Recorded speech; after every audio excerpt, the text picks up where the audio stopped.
Viewers, हम पढ़ रहे हैं कक्षा 10वीं गणित की प्रश्नावली 1.3 का प्रश्न नंबर 2। सिद्ध कीजिए कि 3 धन 2 अंडर रूट 5 एक अपरिमेय संख्या है। तो यहाँ पर हमें यह सिद्ध करना कि ये जो संख्या दे रखी है एक अपरिमेय संख्या है। तो इस तरह का प्रश्न हम प्रश्नावली 1.3 का प्रश्न नंबर पहला भी इसी तरह का प्रश्न था जो कि हमने कर लिया है। उसमें हमें सिद्ध करना था कि अंडर रूट 5 एक अपरिमेय संख्या है। तो यदि आपने वह देख लिया होगा तो इसको आसानी से समझ जाओगे। तो इसको हल करते हैं और इसी प्रकार के और वीडियो देखने के लिए तथा कक्षा 10वीं की संपूर्ण तैयारी के लिए चैनल को सब्सक्राइब कीजिए। तो इसको हल करेंगे तो सबसे पहले हम लिखेंगे, तो जैसा कि यहाँ प्रश्न में दे रखा हमें सिद्ध करना कि अपरिमेय संख्या है, तो हम इसका विपरीत मानकर हल करेंगे इसको। जैसे यहाँ दे रखा कि हमें 3 धन 2 अंडर रूट 5 एक अपरिमेय संख्या है, तो हम लिखेंगे माना कि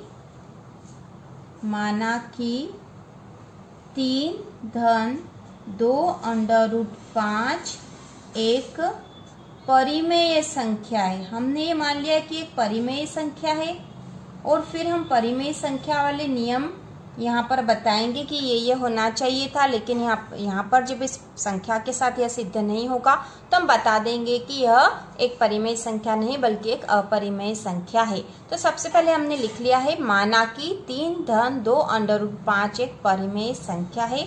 तो हमें पता है कि जो भी परिमेय संख्या होती है उसे किस रूप में लिख सकते हैं, उसे हम P बटा Q के रूप में लिख सकते हैं। तो हम लिखेंगे 3 धन 2 अंडर रूट 5 बराबर है P बटा Q के, जहाँ Q 0 के बराबर नहीं होता है। तो कोई भी परिमेय संख्या हो उसे P बटा Q के रूप में लिख सकते हैं, हमें पता है। और P बटा Q वाली जो संख्या है उसे हम ऐसी दो संख्याओं के रूप में लिख सकते हैं जो कि सह अभाज्य हो, जैसा कि हमने इसके पहले प्रश्न में भी करा था। तो हम यहाँ लिखेंगे इसलिए 3 धन 2 अंडर रूट 5 बराबर A बटा B। P बटा Q को हम A बटा B के रूप में लिख सकते हैं यदि इनको आपस में काट देंगे। P बटा Q जो भी संख्या हो यदि हम उनको आपस में इस तरह से काट देंगे जहाँ तक वो कर सकती है तो हमें ऐसी दो संख्याओं के रूप में मिल जाएगी जो कि सहअभाज्य हो। तो हम यहाँ लिखेंगे जहाँ A व B सहअभाज्य है, जहाँ A व B सहअभाज्य संख्याएं है। तो सहअभाज्य संख्या कौन सी संख्याएं होती है? तो सहअभाज्य संख्या वे संख्याएं होती है जिनमें एक के अतिरिक्त तो कोई उभयनिष्ठ गुणनखंड नहीं होता है। तो हम यहाँ पे इसका भी लिख देंगे कि अर्थात A व B का एक के अतिरिक्त कोई उभयनिष्ठ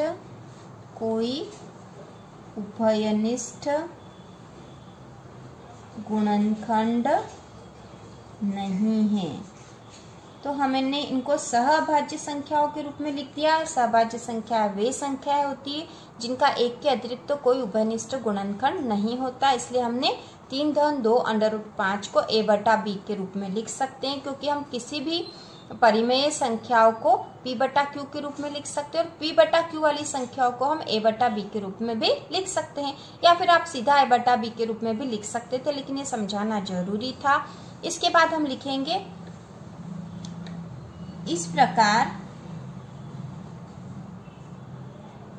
क्योंकि हमने 3 धन 2 अंडर रूट 5 बराबर बताया है A बटा B के। तो इसको अब हल करेंगे हम। तो 2 अंडर रूट 5 तो है यहाँ पे, ये बराबर है A बटा B। अब ये जो धन वाला 3 था इसके आगे भी धन है, तो इसको बराबर के उस तरफ ले गए हम, तो ये ऋण का हो गया है, ऋण का 3। इस 3 को हम इस तरफ लेके चले गए तो ऋण का 3 हो गया। अब इसको थोड़ा सा हल कर लेते हैं। जैसे 3 के नीचे कुछ नहीं तो हम बटा 1 कर देंगे और B और 1 का एलसीएम निकाल के इस पूरी संख्या को हल कर लेते हैं। तो B और 1 का एलसीएम निकालेंगे तो 1 से तो कोई फर्क नहीं पड़ेगा, तो इसका एलसीएम हो जाएगा B। अब B का B से भाग लगाएंगे तो 1 आएगा, 1 का A में गुणा करेंगे तो A हो जाएगा। फिर यहाँ हो जाएगा ऋण, और b का 1 में करेंगे तो b ही आएगा, और b का 3 में गुणा करेंगे तो ये हो जाएगा 3b। ठीक है, जिस तरह से हम एलसीएम वाले जो सवाल है जो भिन्न होती है उनको जब हल करते हैं तो उसी तरह से हल करना है। यहाँ पर b, यहाँ पर इसका एलसीएम आ गया है, b का पहाड़ा b में बोलेंगे तो एक बार आएगा, और यहाँ पे 1 का a में गुणा हो गया, ये ऋण का निशान ऋण हो गया। अब 1 से b को भाग लगाएंगे तो b आ गया यहाँ पे, और b का 3 में गुणा करा तो 3b आ गया। ठीक है, अब यहाँ पे तो जो था वो संख्या है इसी 2√5 बराबर a ऋण 3b बटा b, और ये कैसे आया हमने देख लिया है। इसके बाद और हल करेंगे तो यहाँ पे √5 को यहीं रहने देते हैं, √5 बराबर a ऋण 3b बटा, क्योंकि 2 यहाँ गुणा में था तो बराबर के इस तरफ जाएगा तो ये बट्टे में आ जाएगा, तो ये हो जाएगा 2b। ठीक है, 2b हो गया, 2 यहाँ से आ गया है, इस 2 को हम इस तरफ लेके चले गए ताकि यहाँ √5 आ जाए।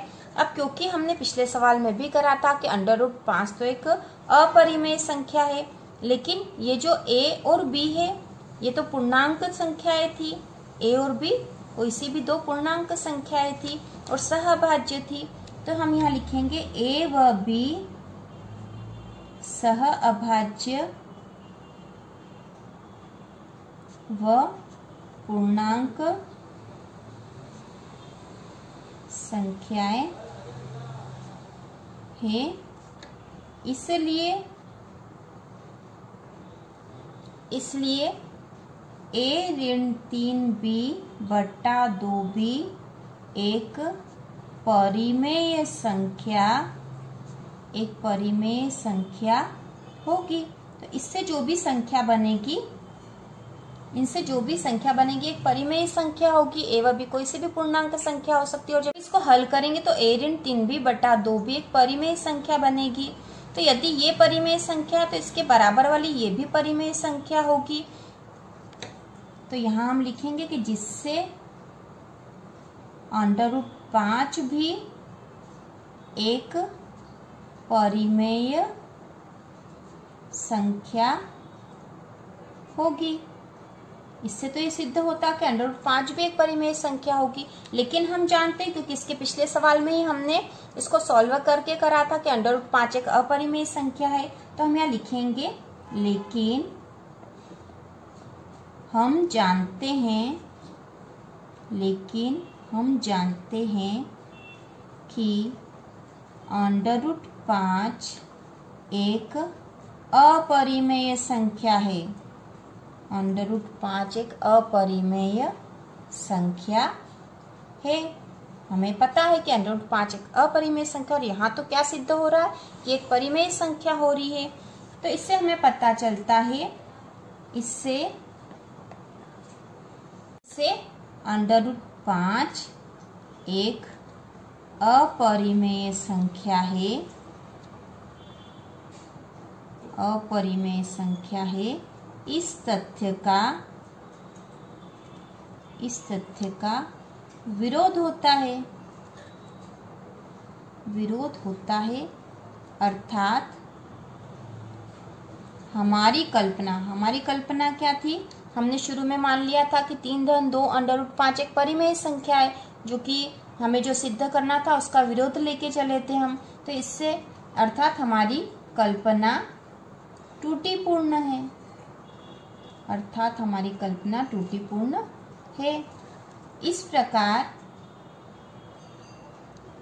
सिद्ध होता है कि 3/2 एक अपरिमेय संख्या है। 3/2 एक अपरिमेय संख्या है। इस प्रकार हमने सिद्ध कर दिया। तो कैसे सिद्ध करा एक बार फिर से देख लेंगे हम। तो सबसे पहले जो हमें सिद्ध करना है उसका विपरीत मानकर हम इसको हल करेंगे। तो माना कि 3/2 एक परिमेय संख्या, हमें क्या सिद्ध करना था कि अपरिमेय संख्या है।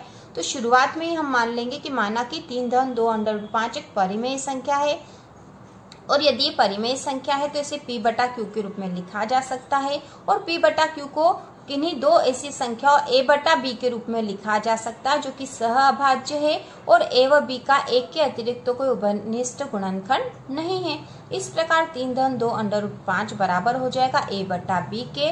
इसको हमने हल कर लिया है, तो यहाँ जो 3 था इसको a बटा b के ऋण में लेके चलेगा तो 2 अंडर रूट 5 बराबर हो गया a बटा b ऋण 3, और इसको हल कर लिया एलसीएम लेके, और इस 2 को भी हम इसके बट्टे में लेके चले गए क्योंकि यहाँ गुणा में था तो यहाँ बट्टे में जाएगा, तो अंडर रूट 5 बराबर हो गया a ऋण 3b बटा 2b। तो a व b जो कि सहभाज्य और पूर्णांक संख्या है, इसलिए a ऋण 3b बटा 2b एक परिमेय संख्या होगी, क्योंकि a बटा b भी परिमेय संख्या थी, इसलिए a ऋण 3b बटा 2b भी परिमेय संख्या होगी, जिससे अंडर रूट 5 भी एक परिमेय संख्या होगी, क्योंकि यदि ये परिमेय संख्या के बराबर आ रहा है अंडर रूट 5 तो अंडर रूट 5 भी परिमेय संख्या हो जाएगी, जिससे रूट 5 भी एक परिमेय संख्या होगी। लेकिन हम जानते हैं कि अंडर रूट 5 एक अपरिमेय संख्या, हमने पिछले सवाल में ही सिद्ध करके बताया, और एक तथ्य भी है कि रूट 5 एक परिमेय संख्या नहीं है, अपरिमेय संख्या है। इससे अंडर रूट 5 एक अपरिमेय संख्या, इस तथ्य का विरोध होता है, अर्थात हमारी कल्पना त्रुटिपूर्ण है, और इस प्रकार सिद्ध होता है कि 3 धन 2 अंडर रूट 5 एक अपरिमेय संख्या है। तो इस प्रकार ये प्रश्न हल हो जाएगा, बहुत ही आसान है। और इसी प्रकार के और वीडियो देखने के लिए और कक्षा 10वीं की संपूर्ण तैयारी के लिए चैनल को सब्सक्राइब कीजिए।